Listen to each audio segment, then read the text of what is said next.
WhatsApp's Nightmare Week has continued to get worse. A backlash against the scale of its data collection quickly followed by its sudden forcing of new terms of service on its users to share their data with Facebook. Agree to this now or delete your account, it has said. And so, as many users look for alternatives, should you do the same? WhatsApp has a serious issue, one that hit home hard in the last week. The world's leading messaging platform claims security and privacy are in its DNA, but it is owned by the world's most avaricious data harvesting machine.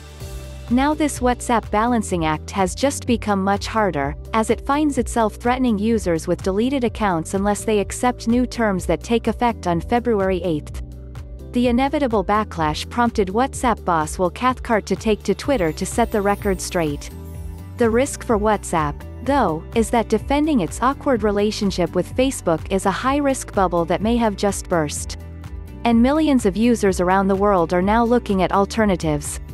In reality, WhatsApp has had this Facebook issue ever since the social media giant acquired the messaging app back in 2014.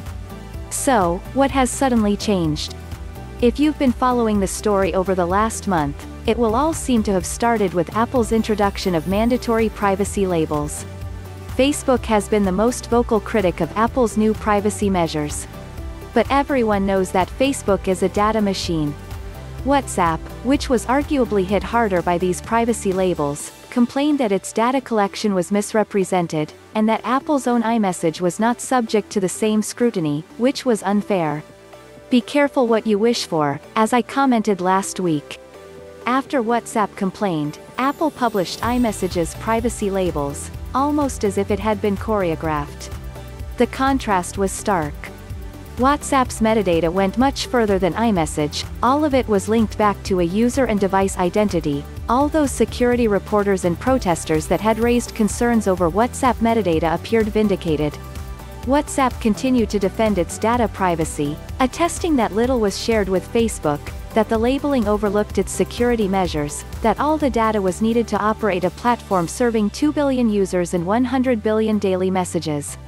Somewhat missing the point, WhatsApp also suggested that its commercial services and its plans for shopping made comparisons with iMessage unfair. But the seeds for this latest backlash were actually sown earlier, back in October, when WhatsApp confirmed those shopping plans. Everything that has now prompted such angst was evident back then, including data linkages and WhatsApp messages between consumers and businesses potentially hosted by Facebook.